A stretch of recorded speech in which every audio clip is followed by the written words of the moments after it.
warm welcome to us, setting the tone for the Pune edition of GCC Conclave. So, a little bit of context. This is the third a line of successful editions that we've put out, as Saurabh said. And we are extremely happy to be in the city of Pune at this point of time. Of course, today is an important day for the nation as well. And I think this opening panel, and the rest of the day will really kind of kick off on a vast momentum of knowledge sharing, learning, a lot of insights that will come in. And the context for this session, I think will sort of, and I have three wonderful panelists with me. We've kind of, we're geared, we're looking at an exciting conversation around whether locally powered operations, decision-making, autonomy for GCC leaders and decision makers is the way forward for the sustenance, growth, and the innovation path for the GCC story in India.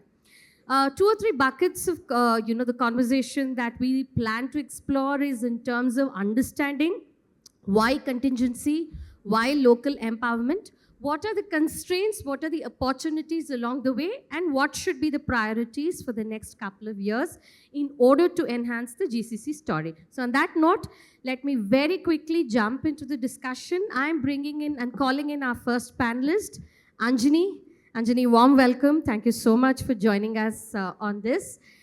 So just to give you a little bit of sort of a context. So we do know of the fact that we have been reading about the fact that the bubble is bursting, a little bit of the GCC bubble is bursting. We've read it in the papers. We do know that a GCC kind of went bust. Operations closed. We know it. The name is well known. We saw it in the mainstream news. We saw it in the GCC news. Having said that, now you, kind of lead, you're part of a healthcare-based GCC. So how do you really see the balance? It's always the lights on versus innovation, right?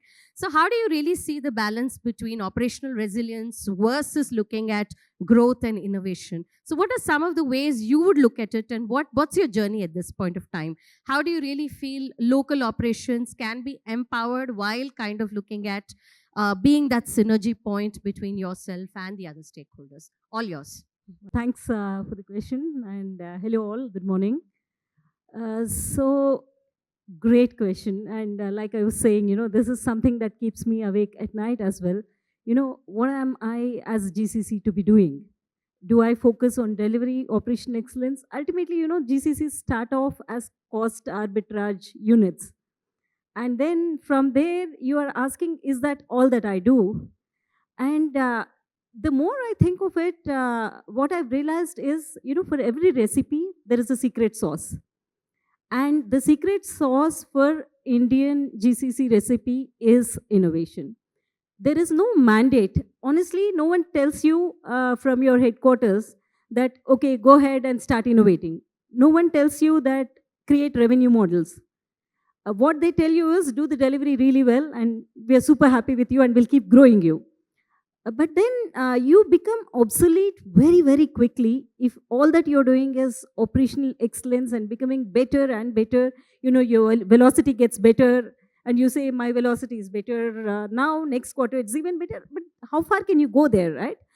I think what GCCs are often looked at without saying an unknown story as such is how resilient are you to new technologies? How good are you at innovating and doing things differently and identifying differently? And most importantly, how are you creating a future-ready workforce? And I think that is what GCC should be focusing on. And now, as you keep looking at innovating, like for instance, we keep hearing these buzzwords of AI, cloud, cybersecurity, things like that. And what I've realized is, as you start focusing on those, suddenly even your offices abroad look up to you. They say, how well are you doing this adoption? And what is the best thing about India is we have so many people. And, other countries haven't started with this work from office yet, return to office. And here we are coming back to office, may not be all days, but at least some days. And we are collaborating, and that gives you an impetus to innovate much faster. So I feel, there's no two questions about it. Innovation is the name of the game. And don't wait for some mandate to come from somewhere saying, now start innovating. It's not a key. You have to do it and you have to become much more innovative. Sure. So, just to give a rider here. So, since innovation now is the mantra, what are some of the alternative revenue models that you would be keenly looking at? So, again, like I was mentioning, honestly, they're not even expecting you to be a profit center. They know that you're a cost center and you give them better arbitrage. And then, Saurav was saying in the beginning, the most wanted GCC location in the world is India, right? And revenue models come very intrinsically, I would say. You start becoming better at what you're doing. For instance, you automate your testing. And now suddenly your customers, that after you release, they are also going to test. And now you can actually monetize your automation. And just to give another example, I mean, this is my most favorite example, the GPay example. GPay was done by a few engineers who were not actually asked to do. They just said, UPI has come, let's try and do something. And now suddenly a multi-billion-dollar valued product has come out of India. So the revenue models come when you innovate, when you, you create a chat bot where you're saying, okay, fine, internally, I want my people to get answers quickly. And suddenly you expose it to a customer. So whatever you do to make things better, you suddenly realize at some point in time that, oh my God, it's monetizable. So that is my way of looking at revenue coming, because moving geographies completely, like if I say, oh, by the way, now let me look at health tech in India and I'll start focusing on Indian market, Indian products, you won't get the buy-in until, everyone decides, the board decides that you have to go to India. So there are other ways of monetizing, other ways of creating revenue models which make you stand out. Sure, that was a very nuanced response, actually, and the fact that there is still a steady, sort of this premise and philosophy from the parent, that, yeah, this will remain a cost center, but, there are many ways in which they can innovate and look at alternative models. Yeah, but that, I think that the dialogue will change eventually, I'm hoping, positively. But thanks for that, Anjani. So, Molly, welcome to this discussion, and you have insisted you should not be called Molyama but Molly, so we'll stick to that. So your co-panelists are also attuned to that, so welcome. You've been in India for a while and you're heading BP's GCC operations. So as a leader in the energy space, right, so what do you see as potential typically for looking at locally empowered innovation, sustenance, growth, and so on? And secondly, how important is a contingency framework, for sustenance and growth? All yours. So thank you, Shantari, and thank you everybody for the opportunity to just have a conversation with you today. So I think looking at it from a global perspective, I think the beauty of what India offers is sort of the diversity of the talent that we have, right? So it's a huge talent pool.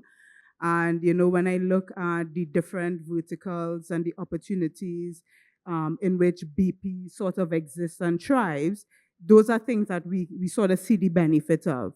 And by bringing it all together in one location, I think we've seen challenges for many years across the businesses to say, okay, how do we actually collaborate to get the best out of it? How do we drive efficiency?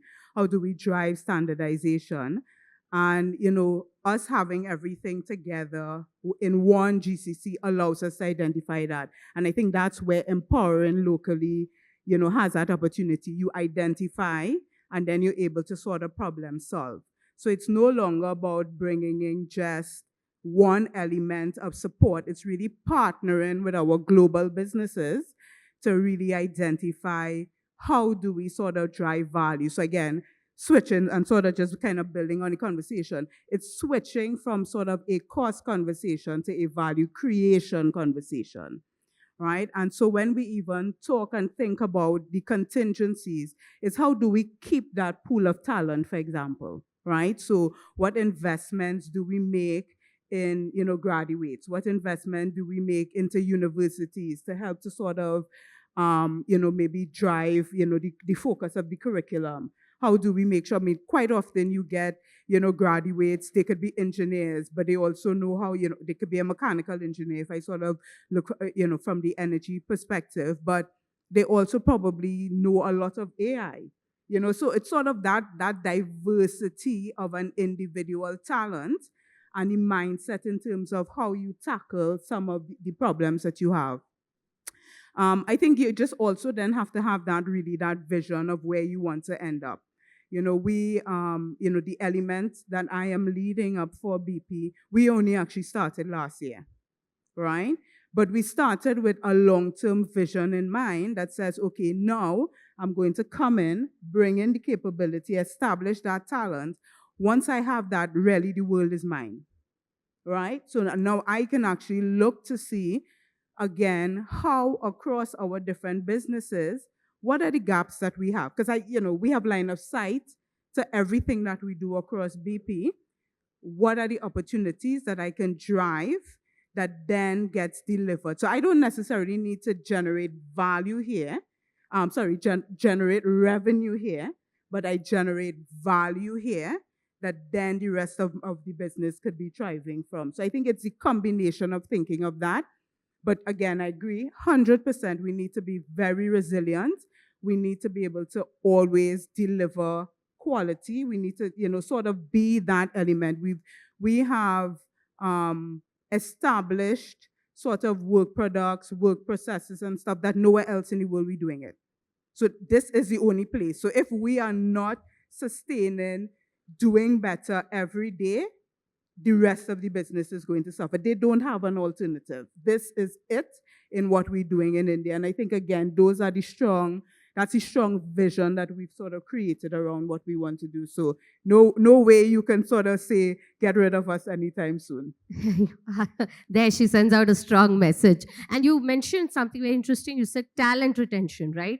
It becomes a challenge, but also part of the contingency plan, right? And with changing generations of workforce as well, you really need to work out employee experience, compensation, a whole gamut of things that go into possibly your contingency as well as your process plan, right? Yeah, correct. And I think, so part of that too is then how do we upskill the existing? So yes, you'll sort of always have the newer generations coming in and they're always adapting all the time, but it's sort of your already experienced and established workforce. It's that sort of keeping them fresh, right? So making sure that they are aware of the latest trends, they know how to do it. Again, they don't have to be experts in it, but they have enough knowledge to be able to sort of guide the rest of the organization through it. So I think that's a major part also in terms of how you bring together the various generations. Absolutely. Well stated, Molly. So, Raja, calling you into the discussion. So, the common thread that I saw in what Anjani and Molly really stated, and welcome at the very outset. It's so good to see you again. We've spoken before, we've interacted before, so it's always a pleasure to have you. So, Raja, the common thing that Anjani and Molly stated was the fact that revenue per se is not the pressure, the key pressure. And the fact that India has made a lot of strides at this point of time, physical, digital infrastructure. But fact also remains that there's a huge gnawing gap. So as someone who's been leading the GCC operations at, you are at a very vantage point of view at Roche. So what do you think are the actual gaps, the critical gaps? And what are the ways in which these gaps can be actually very seamlessly looked at? What are the ways in which these gaps can be addressed? So all yours. Thank you. Good to meet you again, Shantiri. I think we bump into each other in some event or the others, and good to see you again. Likewise. Okay, so you kind of put me in a party pooper kind of position. You have the wonderful picture of revenue, and you said we are indispensable, and I'm now going to come with a track of, no, we are. So let's see how the story unfolds. Should we be worried? Should we be worried? Yes. Okay, so you picked up the thread of infrastructure. And let me give a slightly wider twist to that infrastructure. Let me start with the very simple one, which is the physical infrastructure. Now, you go to any city in India, and you are in Pune, so I'll talk about Pune. Infrastructure is an important area of improvement if GCCs need to expand their footprint.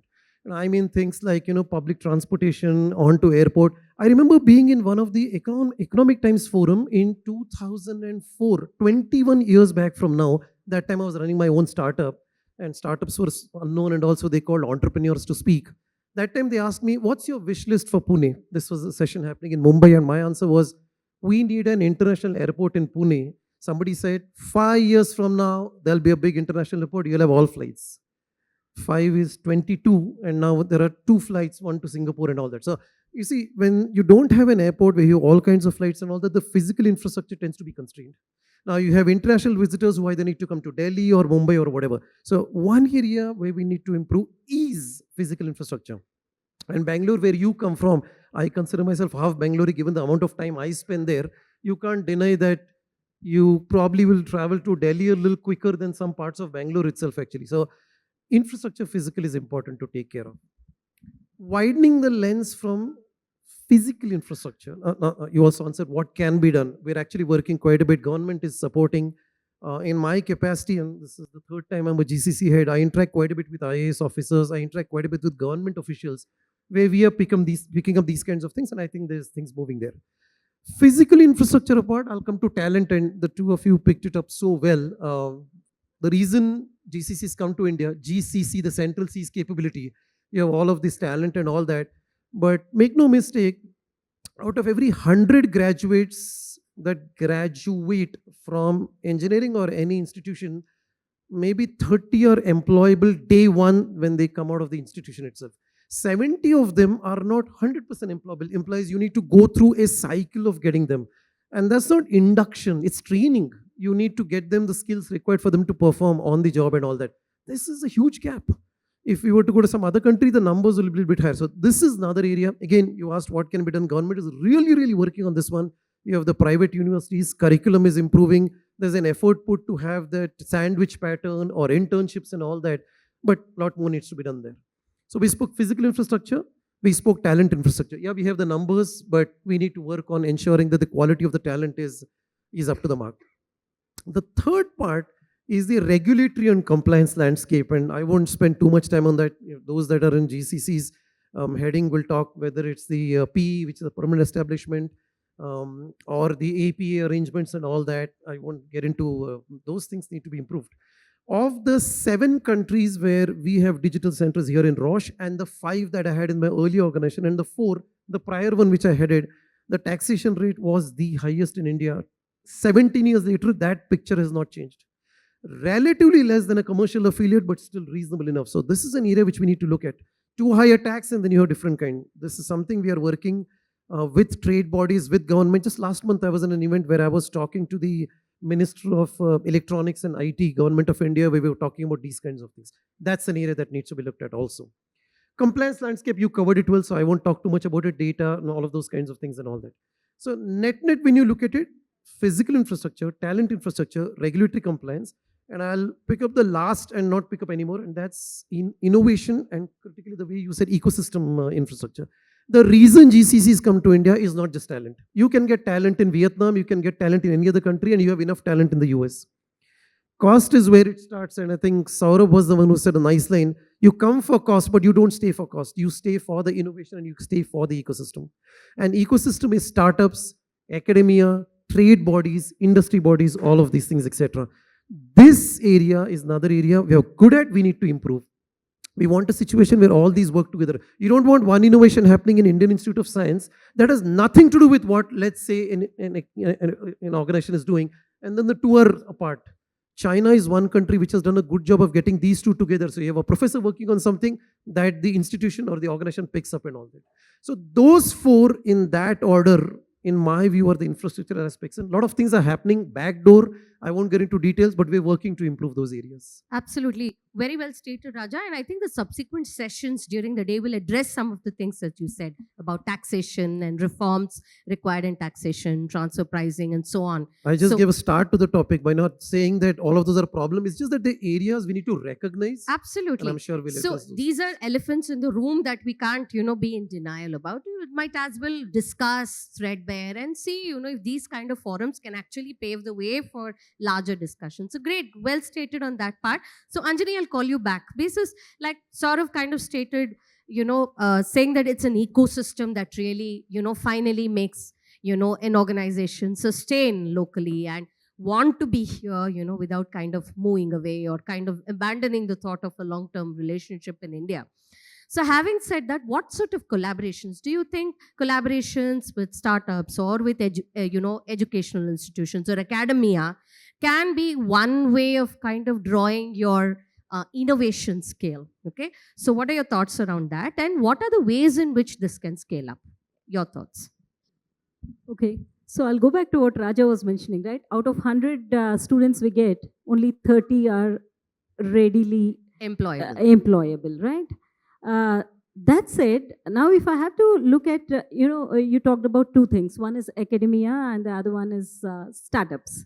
Academia, when I think of academia, the first thing that comes to me is, high energy, fresh minds, fresh ideas. And startups, the thing that sort of immediately strikes to me is niche. They just take one problem to be solved and they go deeper and deeper. And on the other side, academics, the kids are like very enthusiastic, really want to do things. And trust me, they are keeping up to date with what's going on in the market and in the technology landscape. Now, what do we do as GCCs? It's not just about taking, it's also about giving.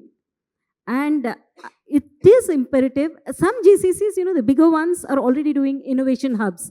They give that space to startups to come and talk. And then we have this academic, industry academic interaction, which is through hackathons and things like that. I think we should do a lot more of those than what we are doing today. And if we really have to tap into that space and make India much more faster in terms of, because as of now, I feel, there's a big entry barrier. Our talent is good and we have too many people, but it is not too far before other countries start catching up. Sure. So now what we should be doing as a country and as a GCC ecosystem is to be able to train our young grads, get them interface with us much more, and give that fillip to our startups to be able to become more operational and go to market, do their GTM much faster, because that's how we can create this ecosystem and not just by being the cost arbitrage player for your parent organization. Sure. So are there any specific challenges for these kind of collaborations in health tech particularly? I would think it's more being intentional about it, more than being challenged by any circumstances. I feel we get lost in our day-to-day stuff and we don't really get very intentional about how do we start giving to the ecosystem back. I think once you get intentional, every single GCC, I think we can do a lot more together. You stated a universal problem, Anjani, actually. Intent, right? Caught in day-to-day. Very well stated on that. And that merits an offline discussion eventually. Shantri, Yes, if I can please. add a point. Yes. Thank you, Anjani. And Roche is also in the healthcare space. So if I can add one or 2 points in addition to the excellent points that you stated. One area that can help strengthen the startup collaboration and all of those is looking at interesting models. Usually the model for intellectual property tends to be a party pooper when it comes to partnership within big organizations and startups. And I've been an entrepreneur twice in my life. So I was on the other side of the table. Today I'm on this side of the table. So I've seen it from both sides and all that. So joint IP ownership models and all that, or sharing of royalty and all of those things play a wonderful role in ensuring that the collaboration between startups and the bigger organizations stay stronger. Secondly, there are a lot more models for collaboration beyond the routine partnership. There are models like acqui-hire, which is different from acquisition. We were a startup before we were acquired by Roche. Acqui-hire is where you look at strategic hiring on strategic products, not the entire spectrum, and pick and choose those kinds of models. The legal framework needs to be strengthened. So I won't go into all of those models. If these kind of models take deeper root than where they are right now, and India, by the way, has the third largest startup ecosystem in the world, that's what I understand. I think we'll have even deeper innovation and collaboration and all that. And of course, with the intent. No intent, none of those things work very well. So completely agree with Anjani on that. Absolutely. I think this joint IP ownership model and acqui-hiring, I like the word. Absolutely. Hiring in clusters for specific lines, Great point. Molly, at this point of time, can you give specific instances of breakthroughs that have been possible in the energy space and how BP's GCC has really been an integral part of such breakthroughs? So any examples or instances, all yours. So I think, I mean, a lot of the examples really is about how we bring in a lot of our digital transformation, to be honest, right? So, I think across the energy industry, for example, one thing we don't lack is data. We have so much data, we actually can't use a lot of it, right? And so I think, again, with the strong sort of, IT, technology, digitalization that you have across India, this is where we've sort of seen sort of leaps and bounds in being able to look at things beyond kind of the theoretical, right? So what you do find is that if you can get access to data, if you can start to really use AI, etc., then you are able to look at trends. You're able to predict things. You're able to optimize like how you look at it. And so a lot of what we have seen and things that we've worked out of India is basically, again, as I said, and this for me is is the beauty of that ecosystem, right? So I will take, my part of it will be like, okay, I have an engineering problem. I know I have all this data. I have 25 years of data that's coming in every second. Okay? How am I taking that information and establishing what am I supposed to be looking at in the trend? An engineer can't sit down and do that using Excel, maybe not even using things like Power BI and stuff. You have to sort of get to that sort of next level of advancement. So how do we sort of synergize the data with alarm system, bringing together all of that information to alert the human brain to say, okay, that's something I'm supposed to be able to pick up on. So we've actually developed quite a few of products, in those areas like that. We still have, where we may have like operations, that has been existing again for decades of years. Some of these things are still paper, okay? Again, our organization churn through people, we'd always have sort of people coming in and that kind of thing. In the past, we would have counted on individuals transferring knowledge individual to individual as people move on. You no longer could rely on those things. And so again, we've been using a lot of, again, things like AI and, other technologies to say, okay, can I really understand all that data that I have, digitalize it, and be able to do quick searches, right? All of us, what's the first thing we do? Get on your phone, get on your laptop, get on your iPad and you Google something. How do we take Google into our workplace every day to understand, all of the technology? So again, for example, we've done that across all of our subsurface data, all of our wells data and all that information.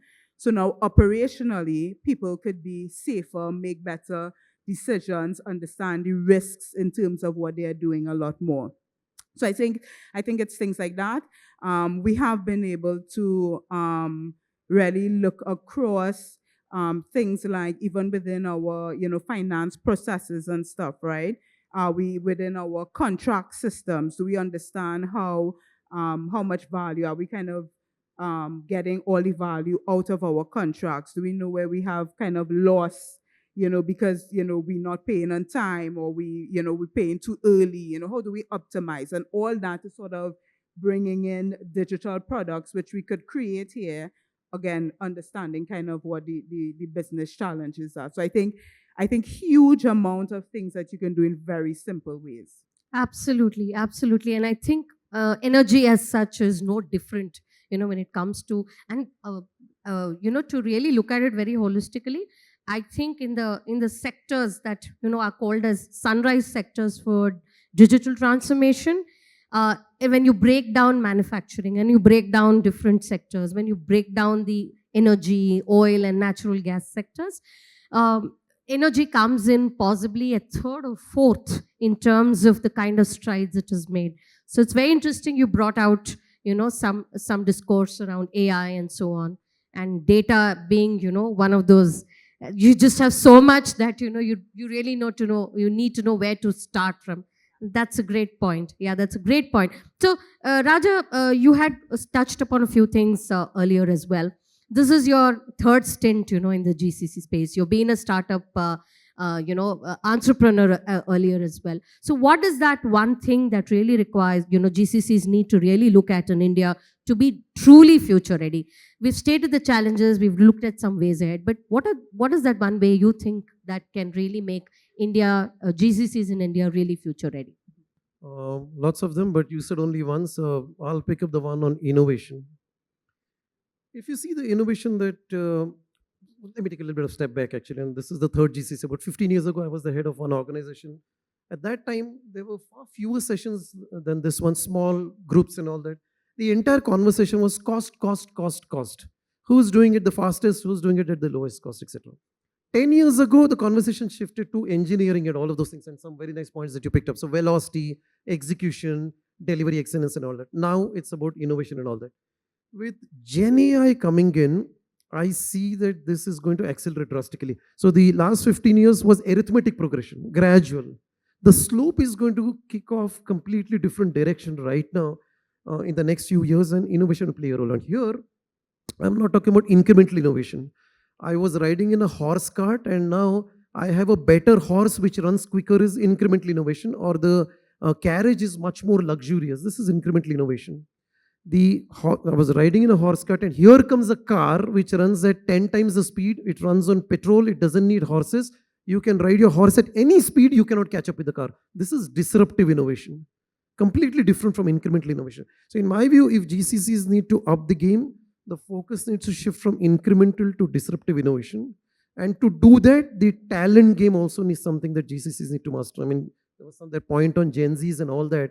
In about 5 years from now, Gen Zs will occupy all the middle management layer of every GCC. Today it's not Gen Zs. And the difference between Gen Zs and the prior generation is the highest of all the generation. If that gap is not understood, Gen Zs will be a difficult generation. If the gap is understood, Gen Zs is a different, positively different generation. If we want to convert difficult to different positively, then that layer of educating all of the leadership and all that exists. These two, leadership with the middle management, can foster the disruptive innovation. So I would pick up innovation as the number one thing actually. Perfect, perfect. So, I have a closing question for all of you. But before that, if our audience is here, thank you for being such a patient audience for our opening session today. Do you have any questions to ask our panelists? We can make it quick. Yeah, I can see in this middle cluster here, there's a gentleman. Can we pass on the mic to him, please? Very quickly, just a couple of questions before we come back to the closing question for our panelists. Yes, please. Could you introduce yourself and keep the question short, please? Request.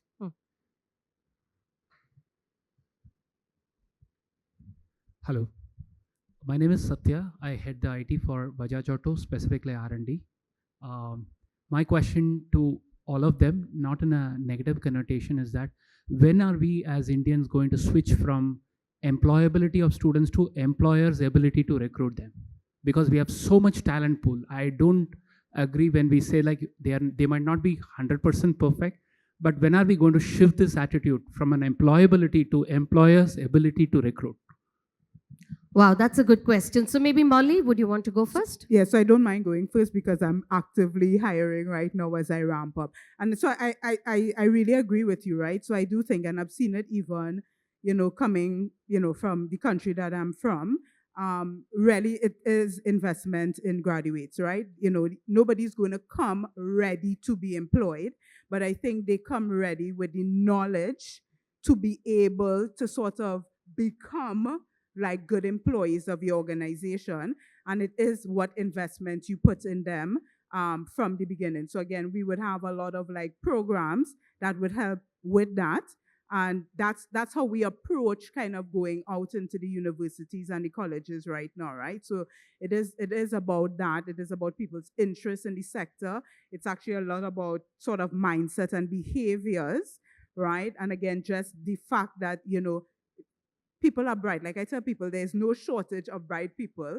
The fact that people are graduating from the universities mean that, but it does mean investment, and the investment sometimes starts actually from, again, helping to support what the curriculum is like and everything so that they come in, I think, just being able to sort of go through, I think, at a much faster pace. But, I think at the end of the day, it really is the investment that as organizations we put into the students. Sure. I'll Raja? add one point, and thank you for asking that question. Historically, organizations go for skill-based hiring. So you hire for skills, actually. And when someone is a graduate, fresh graduate, etc., they're not bringing skills, they're bringing attitude, fresh, completely different thought process, a new perspective to looking at things, some skills required, etc. So there's a shift underway, even right now as I'm talking. Like I said, historically, GCCs have evolved from GC, the central C is skill, capability, etc. Is hire for attitude, train for skills, and that's catching up along the way. The more that takes root, longer and longer it answers your question. It's away from employees' ability to employers' ability to look away from skill-based to looking at attitude and all of those things. So what you're talking is a big topic of conversation, and thanks for raising that. That is in GCCs and also traditional service companies, actually. So thank you for raising. That's the topic. That's in discussion on both sides of the equation. So that's underway as I'm talking to right now. Yeah, Sure. I think I'll just give it a shot. Amazing question. Amazing question. I think, at some point, we all need to understand that our education system is where it is. And employers' ability to be able to hire the right guys will also mean the responsibility on employers' part to be able to collaborate with academia and then create those type of students who are ready for the employer. So again, I feel it's a responsibility. Just like CSR, it is definitely a corporate responsibility to be able to collaborate much more with academic institutions and not just sit in one corner office and talk about, they're not employable. Correct. Thank you. And the amazing part, as we speak, the relevance of this question is so amazing that for the longest time, we have also heard the fact that there is an industry and academia collaboration.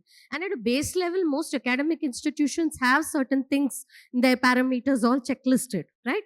But still, it just doesn't seem sufficient, for a vast talent pool like India. It just doesn't seem sufficient. So I think the relevance and the currency of this question is not going to go away in a long time from now, unless something really disruptive happens, as all of you just stated. Any other questions, please? Very quickly, yes, please. Kindly introduce yourself if you could keep your question short.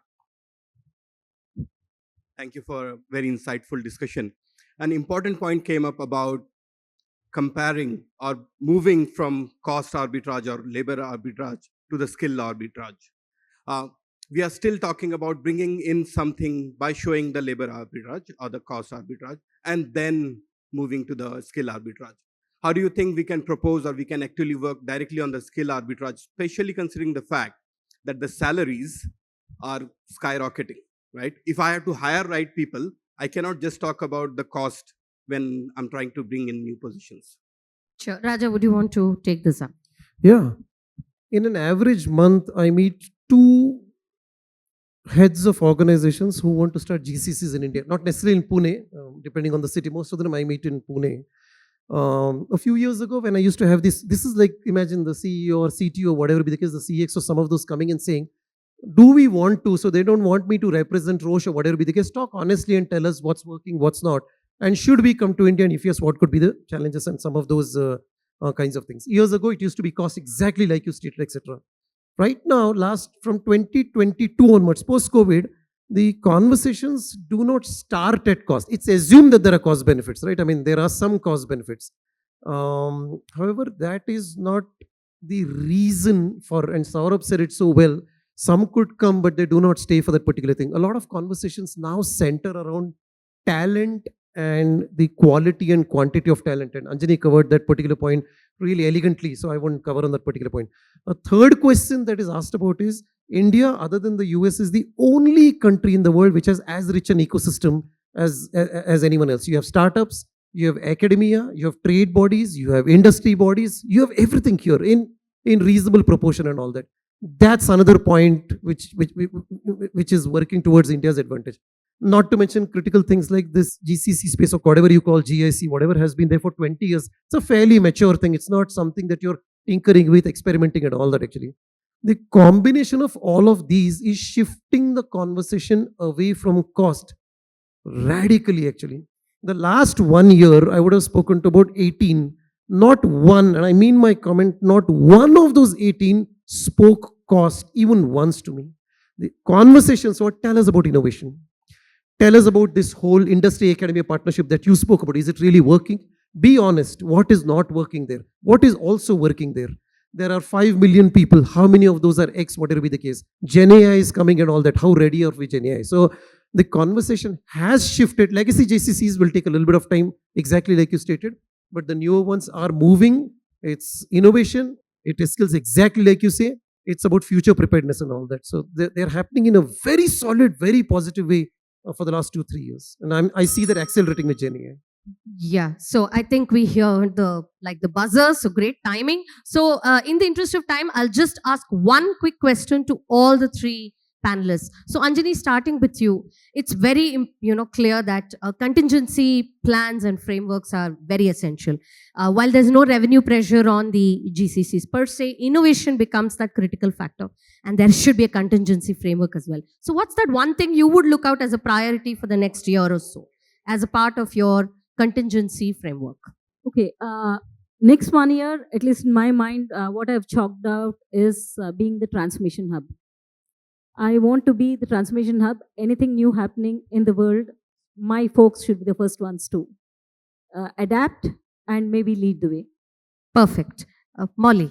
So I think for me, it's really about getting the mindset of the organization in a place that we are here to solve the problems and drive efficiency for the business. That's what we are here for, and that's what's going to be my focus. Perfect. Raja. Business continuity planning. Geopolitics is changing. I won't talk about those changes. Everybody seems to be reading news, including today and every other day.